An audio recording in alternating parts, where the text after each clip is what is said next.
हम पढ़ रहे थे कक्षा छठी में अध्याय 14 समीकरण, जिसमें 14.1 में हमने पढ़ा था कि समीकरण को कैसे बनाया जाता है और समीकरण में दायां पक्ष बायां पक्ष क्या होते हैं, समीकरण क्या होता है। समीकरण यानी क्या, मैंने बताया था कि जब बीजीय गठन को बराबर के चिन्ह के साथ लिखा जाता है तो उसे समीकरण कहते हैं।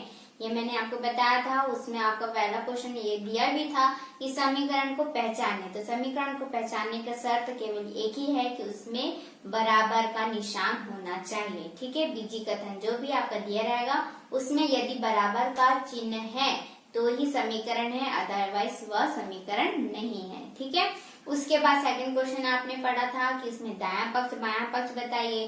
तो दायां पक्ष हमारा क्या होता है, जो हमारे सीधे हाथ तरफ होता है उसे हम दायां पक्ष कहते हैं, और जो हमारे उल्टे हाथ तरफ होता है वो हमारा बायां पक्ष होता है। ठीक है, तो इस तरह से आपको दिया हुआ था, हमने ये सब पढ़ा हुआ था। ठीक है, फिर नेक्स्ट आपको यहाँ पर क्वेश्चन बोल रहा है कि आपको ये जो कथन दिए गए हैं, ठीक है, आपको इस तरह से बोर्ड में भी दिख रहा होगा, ये जो कथन दिया गया है उसको आपको क्या करना है, समीकरण में बदलना है। ठीक है, कथनों को समीकरण में बदलना है। और समीकरण आपको पता ही है कि समीकरण जब हम बनाते हैं तो उसमें अज्ञात राशि लिया जाता है। अज्ञात राशि यानी कि जो हमको पता नहीं है। ठीक है, यानी कि आपको वहां पर चर राशि का उपयोग करना है। चर राशि यहाँ पर आप ले सकते हैं x या y, लेकिन आपके बुक में अज्ञात राशि y का उपयोग करके समीकरण बनाइए बोला है, तो यहाँ पर हम y का ही उपयोग करेंगे। ठीक है, अज्ञात राशि क्या होती है, अज्ञात राशि वह राशि होती है जो समीकरण को संतुष्ट करता है। जैसे कि हमारा समीकरण है x + 3 = 5। ठीक है, x + 3 = 5, तो ये अज्ञात राशि हमारा x है। ये अज्ञात राशि का मान यदि हम रखते हैं 2 तो ही ये समीकरण को संतुष्ट करेगा। 5 = 5 ही मैंने पहले भी आपको बताया हुआ। ठीक है, तो अज्ञात राशि, समीकरण को हल करना अज्ञात राशि का मान ज्ञात करना होता है।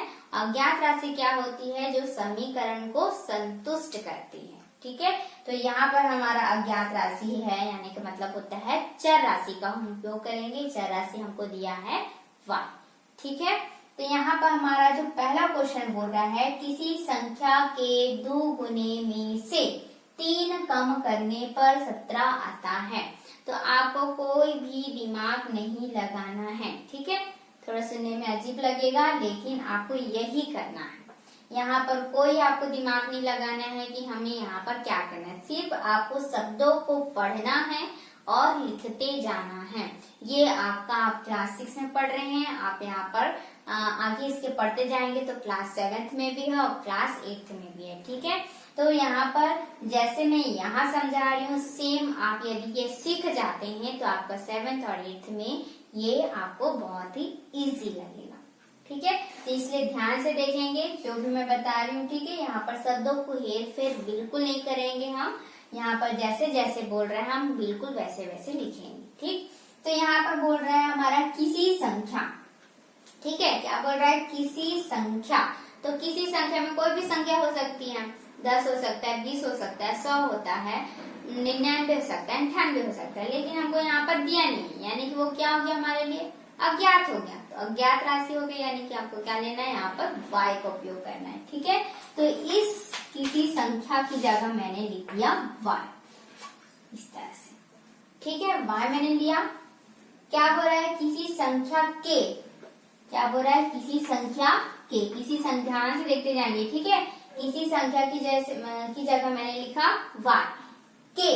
जब आपका शब्द आता है का, की, के, ठीक है, जब भी कथन में इस तरह से शब्द आएगा कि किसी संख्या का, किसी संख्या की, किसी संख्या के, ऐसे जब बोल रहा है तो वहां पर आपको इसका मतलब होता है गुणा। का, की, के जब भी दिया रहेगा तो उसका मतलब होगा गुणा। तो आपको यहाँ पर सिंपली गुणा लगा देना है। ठीक है, अब गुणा लगाते हो तो बात आती है कि हम किससे गुणा करेंगे। ठीक है, तो आगे प्रश्न में दिया है 2 गुने में, यानी कि 2 के गुणे में। ठीक है, 2 गुने में यानी कि 2 के गुणे में, यानी कि 2 से गुणा करना है। 3 गुना बोल रहा है तो 3 से गुणा करना है, 4 गुना बोलेगा तो 4 से गुणा करना है। ठीक है, तो इस तरह से गुणा बोल दिया है तो हमारे यहाँ पर दिया है 2 गुना, तो हम लगा देंगे 2। तो y गुणा 2 हो गया। ठीक है, में से यानी कि इतने में से कोई संख्या, मान लीजिए आपका 5 है, उसका दुगने, ठीक है, उसके दुगने, तो 5 गुणा 2 लिख दोगे सीधा आप, है ना। तो 5 गुणा 2 कितने हो गए, 10। ठीक है, तो यहाँ पर तो अज्ञात है इसलिए मैंने y लिया हुआ है। ठीक है, तो 5 गुणा 2, तो आपने क्या किया, सीधा सिंपली पहले 5 गुणा 2 किया, इसको पहले हल किया, है ना।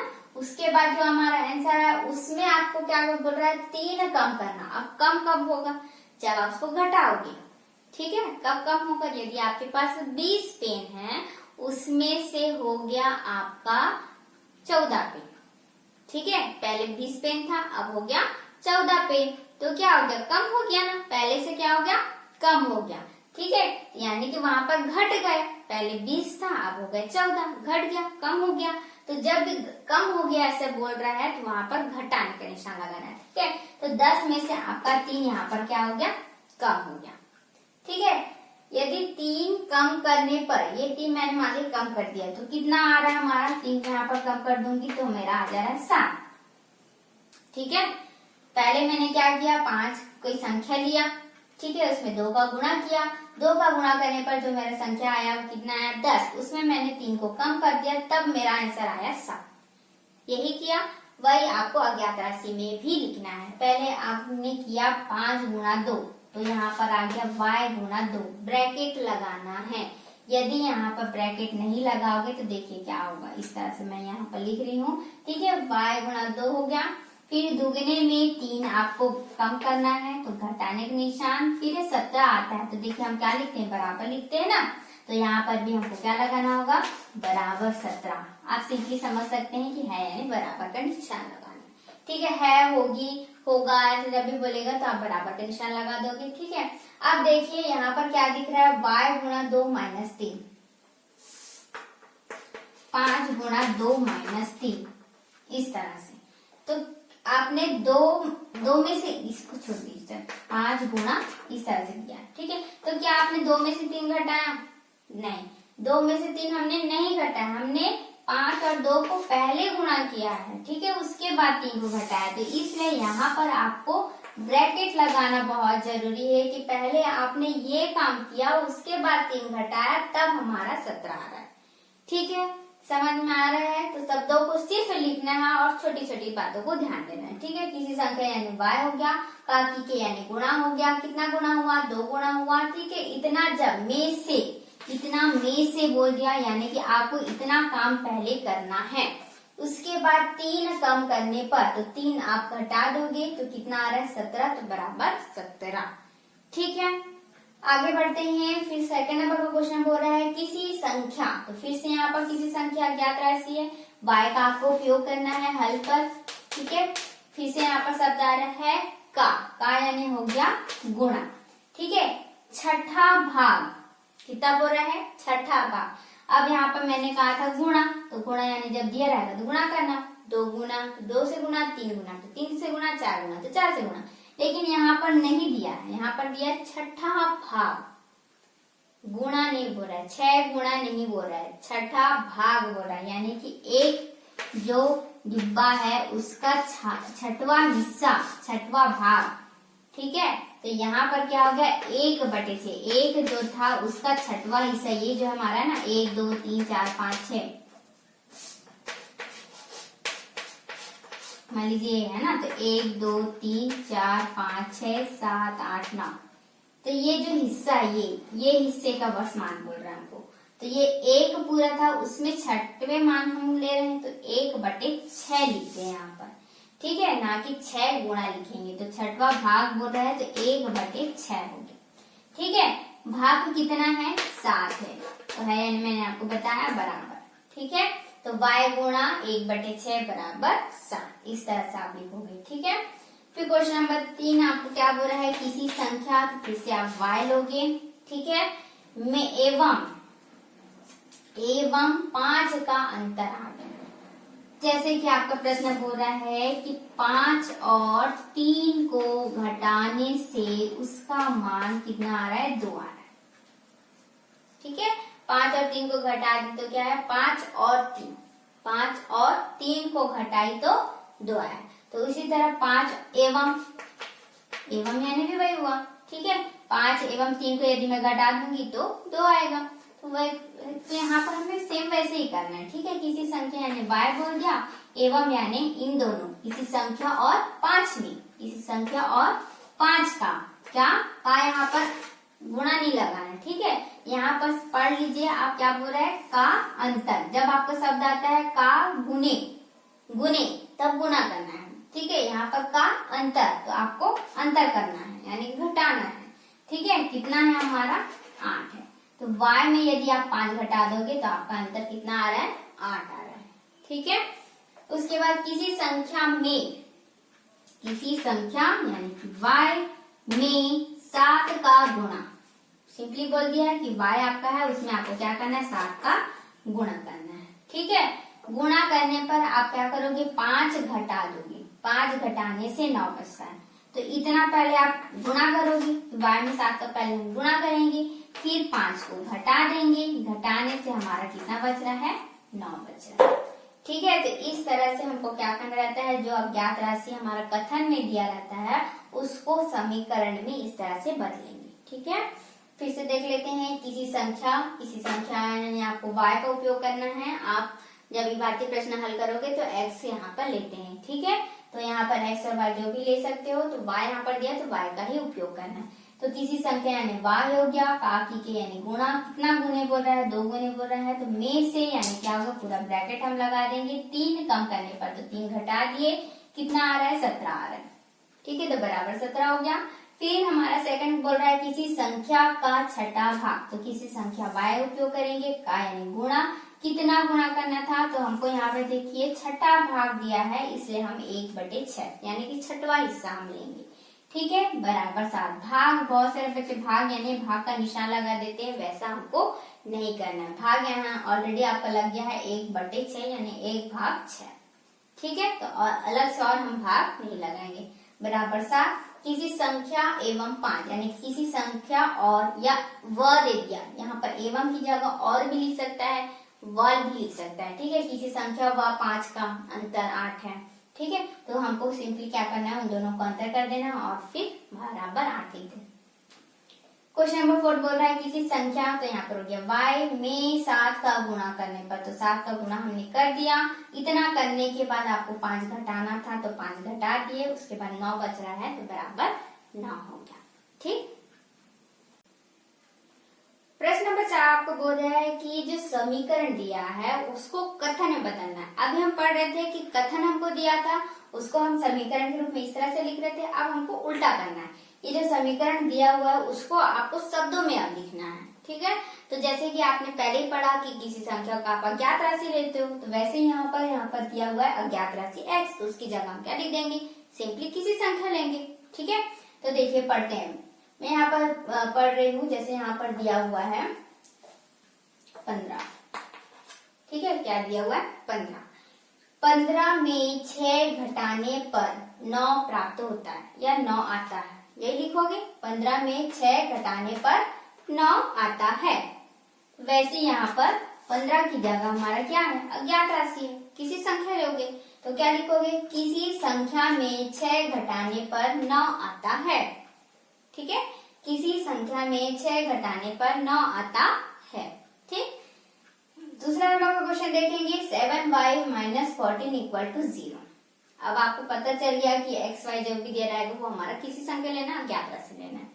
तो यहाँ पर लिखेंगे, जैसे यहाँ पर दिया 7 गुना दिया है, 7y दिया यानी कि 7 गुना, है ना, तो हमने पढ़ा हुआ था 7 गुना को इस तरह से लिखे थे। ठीक, तो यहाँ पर हम क्या लिखेंगे, किसी संख्या, ये हुआ हमारा जो y है वो किसी संख्या के 7 गुणे में से, किसी संख्या के 7 गुणे में से 14 घटाने पर 0 प्राप्त होता है या शून्य प्राप्त होता है।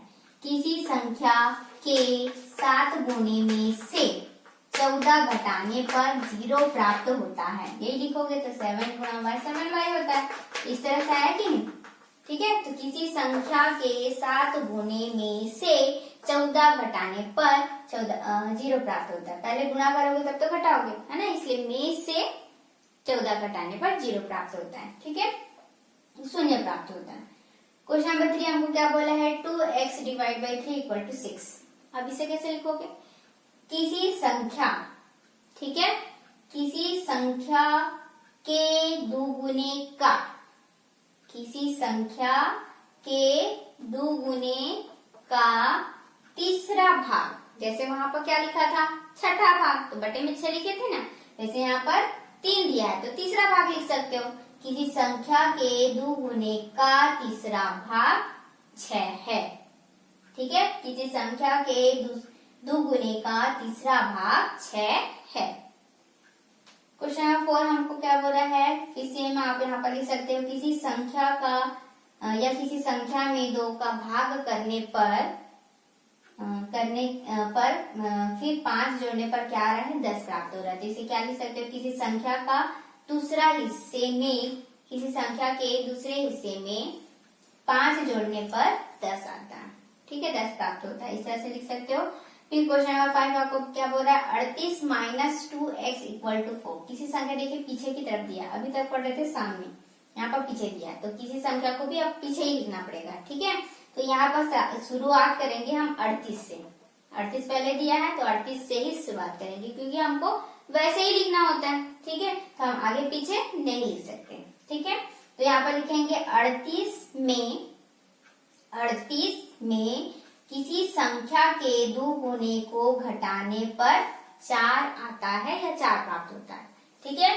38 में किसी संख्या के दुगुने को घटाने पर 4 आता है, ठीक। फिर से पढ़ लेते हैं, किसी संख्या में 6 घटाने पर 9 प्राप्त होता है, किसी संख्या के 7 गुने में से 14 घटाने पर 0 प्राप्त होता है, किसी संख्या के दुगुने में, किसी संख्या के दुगुने का तीसरा हिस्सा या तीसरा भाग, किसी संख्या के दुगुने का तीसरा भाग 6 है, किसी संख्या के दूसरे भाग का किसी संख्या के दूसरे भाग में 5 जोड़ने पर 10 प्राप्त होता है, ठीक है, किसी संख्या के दूसरे भाग में 5 जोड़ने पर 10 प्राप्त होता है।